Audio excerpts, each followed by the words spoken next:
This is Hannibal back here from thehannibaltv.com with my weekly review of the points I find interesting in Dave Meltzer's Wrestling Observer newsletter. So let me jump right into it. The big news of the week is, of course, John Laurinaitis, aka Johnny Ace, 61 years old, former pro wrestler, younger brother of Road Warrior Hannibal, who was a friend of mine, former All Japan star, WCW producer, head of WWE Talent Relations, WWE executive, father-in-law of Bryan Danielson, he's related to Bryan Danielson, father-in-law of Nikki and Brie Bella, aka Nikki and Brie Garcia, has been on Total Divas, Total Bellas, other WWE shows. He was originally taking Janelle Grant's side, but he hadn't filed anything formally in that direction. Now it appears he is on Vince McMahon's side in this Janelle Grant lawsuit, according to Laurinaitis' lawyer, Edward Brennan. He released a statement um, earlier in February saying that Ace was also a victim of McMahon, but now he's saying that no sexual abuse or coercion took place, which hurts Grant's argument. And there's a lot of very valid points against what Janelle Grant has been saying. So it's going to be interesting to see how this plays out in either arbitration or court. Johnny Ace, uh, according to the settlement, it's supposed to play out in arbitration. So by Janelle Grant taking it to court, it's actually against the terms of the settlement. So we'll see what ends up happening, what the judge will rule, whether it ends up going to arbitration or court.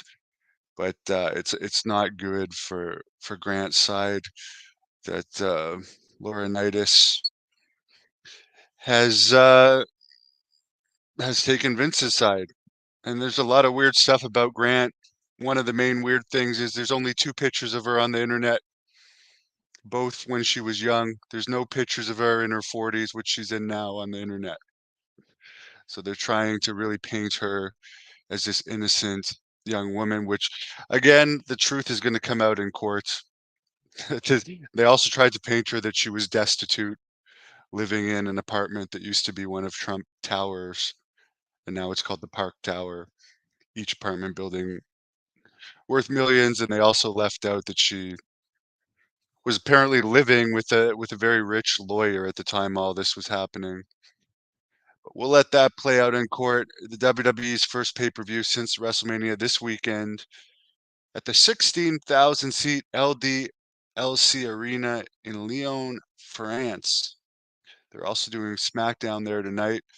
They have 12,341 tickets out for SmackDown tonight and 12,621 out for Backlash. It's surprising that those didn't sell out immediately, and they're they're just going to make the setup smaller and call it a sellout for whatever number they get. But you have to think that this Cody Rhodes versus AJ Styles match is not a good draw. Apparently, according to Dave Meltzer, Levesque, Triple H, made the decision to not go in the direction of a hot challenger who's really over, and instead go with someone who's going to provide a good match. And he also says this is historically not how WWE does business, but now they don't have to go by how many pay-per-view buys they are because they all air on Peacock. Meltzer also brings up a very good point that other than The Rock and Roman Reigns, there's no real viable challengers for Rhodes' title other than Randy Orton, who, in my opinion, is not. No one thinks Randy Orton would even beat Rhodes for the title. He might be the best person other than The Rock and Reigns to take it. However, they haven't gone in that direction at all at this point, or to make the fans believe there might be a chance of him taking it. I don't. The Rock has already said he wants to. He's alluded he wants to face Cody Rhodes at next year's WrestleMania. My only question is if ratings go down and interest goes down with having no viable opponents for Rhodes in between, are they going to keep the title on him? I really don't know. I've heard rumblings that The Rock might fight Rhodes at the next WrestleMania, then Reigns at the following one. Netflix is going to do a movie about the life of Ronda Rousey based on her autobiographies. Somebody named Scripps, who was also Reggie in WWE, his real name Sidney Bateman, 31. His contract expires at the end of the month and he's not renewing. Never heard of him. And we're just talking about the pay-per-view buys don't matter. WrestleMania night one, for the people that still buy these things on pay-per-view, did 25,500. WrestleMania night two did 26,300 pay-per-view buys. So not many people are still buying them on pay-per-view. Um, Everyone's watching it on the forums of the network and Peacock, where I think it's cheaper to have Peacock for the year than to buy one WrestleMania on pay-per-view. Of course, we don't get it here in Canada, but once it switches over to Netflix, it'll be a lot easier for people like me to watch, because the WWE Network here in Canada friggin' sucks. I had it for about 3 or 4 months. It's brutal. It's nothing like the American version. WWE had their biggest house show of the year, the O2 Arena, April 19th in London. 16,342 fans. May 1st, they were in Bologna, Italy. Drew 11,900 fans, sold out immediately. Which again, I'm shocked that like France didn't sell out when they're getting these kind of numbers for house shows in places like Italy and London, definitely one of their top markets. I could see WrestleMania going to London soon, which, by the way, apparently Vegas is the front runner for next year's WrestleMania. Minneapolis second, but it's looking more on the Vegas side. They also went to Vienna, Austria, which is their first sellout in Vienna since 2008. They had 9,000 fans. SmackDown in Cincinnati last Friday, 12,921 fans. Raw in Kansas City this Monday, 10,098 fans. In AEW news, many think Tony Khan is signing all these wrestlers and hardly using them. There's so many what I like to call lost wrestlers in AEW that he does absolutely nothing with. Even Tom Pritchard, who's a very neutral guy, said on his podcast this week that, like, what's the point of signing Paige? They've done nothing with Paige. I don't know how much they paid her, but like they don't even use her. And it's funny because they have such bad crowds and they don't put like Paige on the poster. She's a recognizable face. It could give anybody a headache thinking about this booking of Tony Khan. Like, they got Ric Flair under contract. They've used him a handful of times at most and never advertised him at any of the times they've used him, other than for Sting's last match, which is crazy because he's one of the biggest draws in wrestling.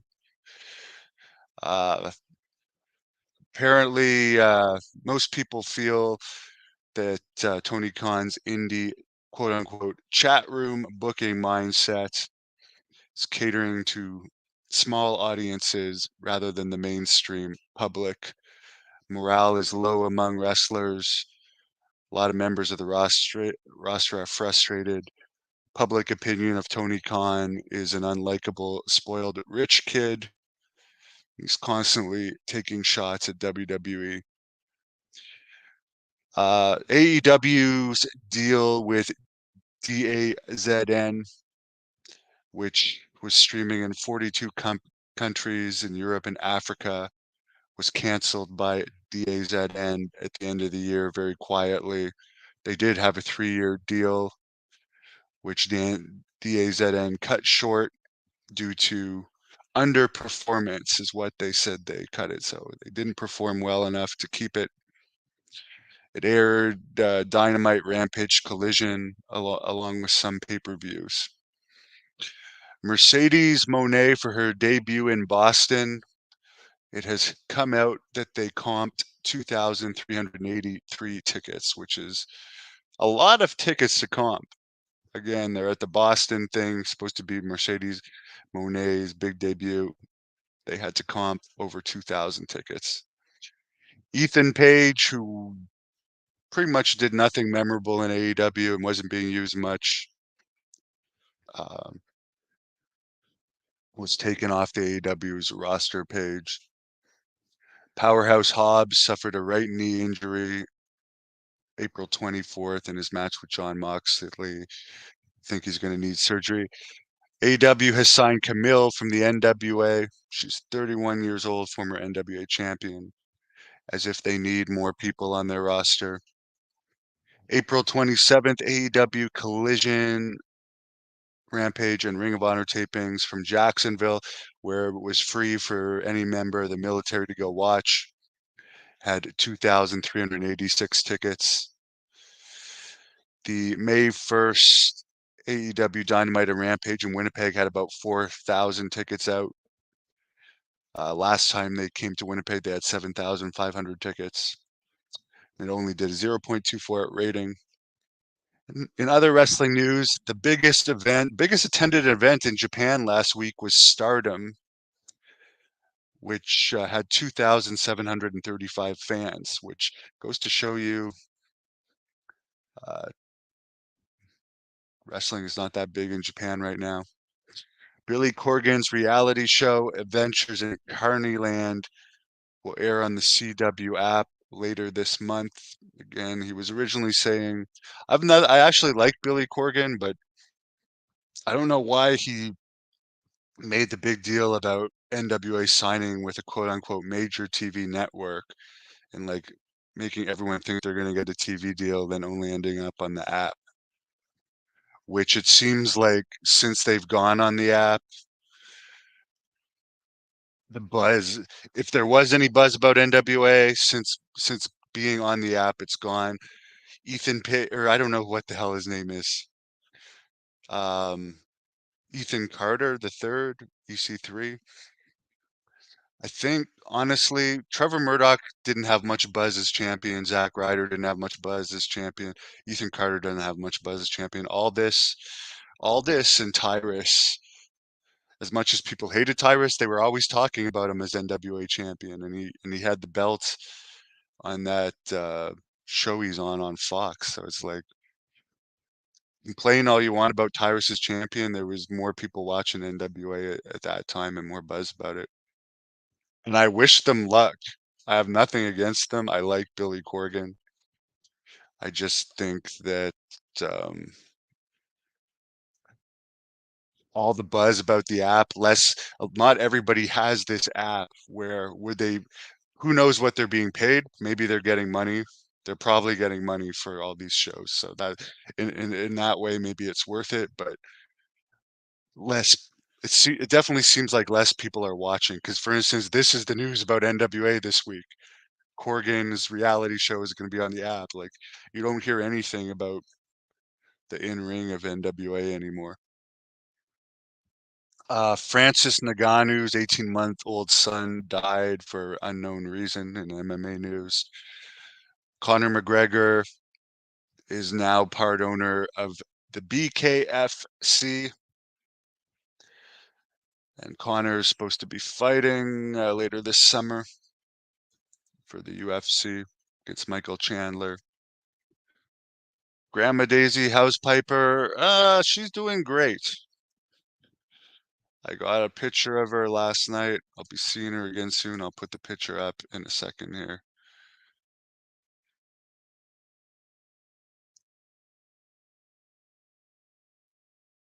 We have I love when the hate Cody is lame. I will agree with that. Cody is definitely a very lame wrestler. And I was just watching a recent interview with Cody, by the way. He sucks up to absolutely everybody in his interviews. It's just he just seems like a big suck up. So he is a good politician, but He's very boring and plain, and I'm not saying people don't like him, but he's not my taste.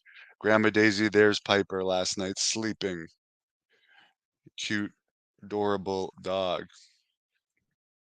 Let's get into the rest of your comments. Good morning to Humble 85.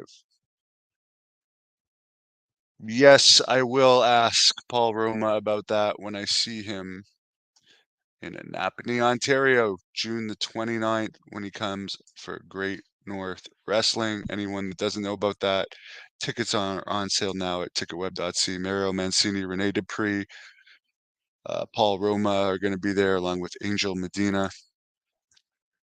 Tickets are very reasonable priced and available at ticketweb.ca. Someone says, if Vince Russo graded matches with stars like Meltzer, whose opinion matters more?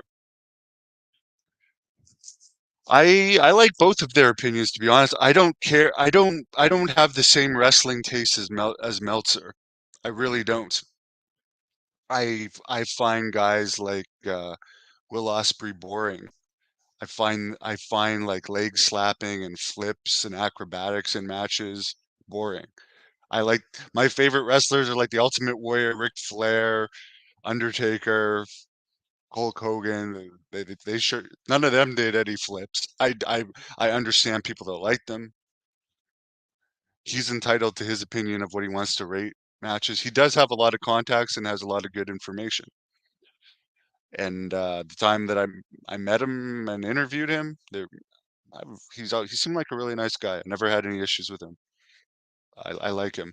Vince Russo, I also like. Do I have the same taste in wrestling as Vince Russo? I don't have the same taste in wrestling as Vince Russo either. We do agree more that wrestlers should look like wrestlers. I know that. But again, he did great in the Attitude Era. I really did not like his booking of WCW. I'll be perfectly honest with you. I did not like it at all. I did not watch TNA really when he was booking it, although he was booking it during the most viewed period of TNA. So do I think his Vince Russo has good opinions? Like for instance, he was talking the other week on a podcast on this channel that why when wrestlers like MJF are injured now do they just never appear on TV? So people forget about them when they're injured because like if you have a shoulder injury, you can still do promos and stuff. When Steve Austin had his broken neck, he was still being used on TV.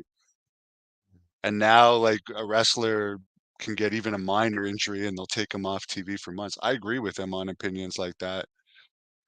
I agree with him that he says Tony Khan collects wrestlers. He doesn't care about making money because he's the son of a multi-billionaire, and this multi-billionaire probably needs tax write-offs. Nick, whatever Chad Khan needs tax write-offs. For anyone that thinks AEW is going to go out of business, CM Punk said it. It'll be around as long as the Khans want it to be around because it's a tax write-off to them. They're billionaires. Grandma Daisy wants to give Vince Russo a ghetto blaster. Well, maybe Jack Kilby should arrange that match. Who else is glad that McMahon's out? I personally hope McMahon starts a new league. I really do.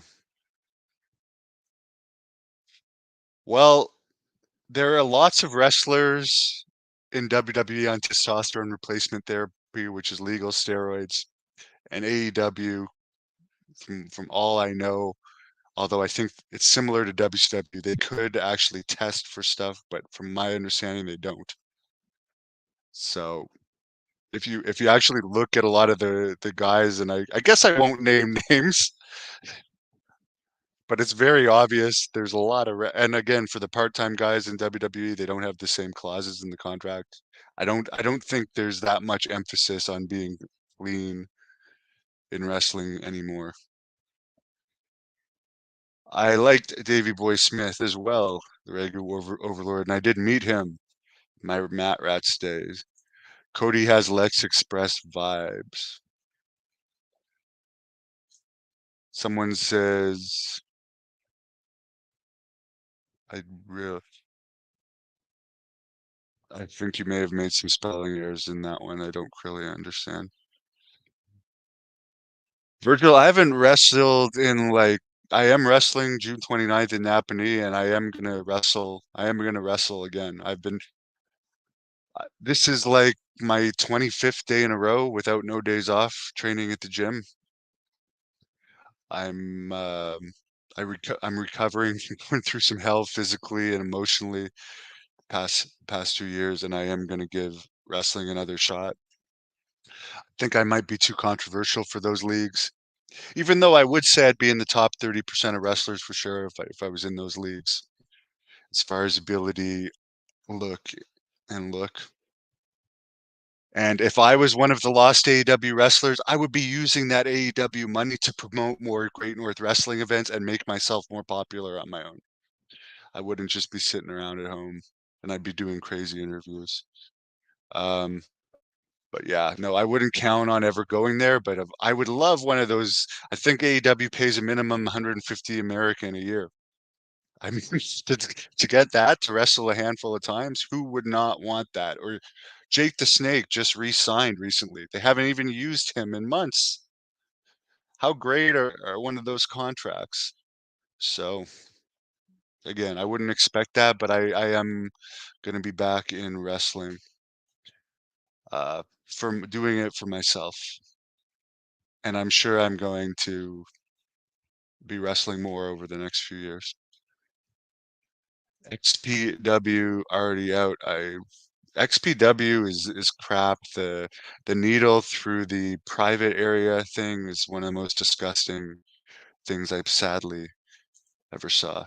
They need a Jerry Springer type promotion, Sean. If McMahon would go that route, who knows? But I don't think McMahon would go like the controversial ECW route, but a promotion needs to be there with money that is like different and maybe uses more controversial people because WWE and AEW are very corporate. Thank you, Humble 85. Yes, I am more believable. Honestly, think I'm one of the most believable wrestlers in wrestling. And if that's something that wrestling is missing, and there's a lot of pussies out there that don't like doing my style, but I do think that, for instance, John Moxley and I would have very good matches. Um, there's a lot of people I could have good matches with, Samoa Joe and I as well. I think I would actually be better as far as I think I would be better as I'm sure Tony Khan hates me for giving my opinion, and I don't actually hate him as a person. I just don't agree with his booking. But I think I would have good matches with a lot of people in AEW. WWE, I'd be lost in the shuffle, but I don't wouldn't expect either one of those to happen. Sucker punches is a good move.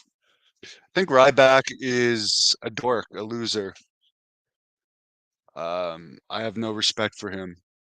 No respect for him at all. Like just because of a message he randomly sent me. He sent me a message once to tell me he was blocking me. Who does that? I've not like I'm messaging you to tell you I'm blocking you randomly. What kind of like dork does that? Thank you. Thank you, Virgil. And honestly, I've paid more dues than anybody in wrestling. If anyone has watched my Hannibal Memories books, draft book series, I've paid probably more dues than anyone and never made actually any money in wrestling. That's why I can't help but be a little bitter when I see these people getting signed these days that are almost fresh out of wrestling school or have no experience at all. They get signed to contracts right away when I've been paying my dues as a wrestler and promoter and now reporter and interviewer for years. But it's not going to happen, and I'm happy enough doing this. As I recover from a couple bad years over the next few years, I know my YouTube channel is going to grow more and more. And as I get back into the ring, GNW is going to grow more and more as well. Why would I feel a kingship with OJ? I actually don't know much about OJ Simpson. other than what everyone else does, because I'm not a football fan. I saw him in a bunch of movies. I tried to watch an interview with him. He just seems he would have made a good wrestler because he's a great worker. Anyways, please give this video a thumbs up.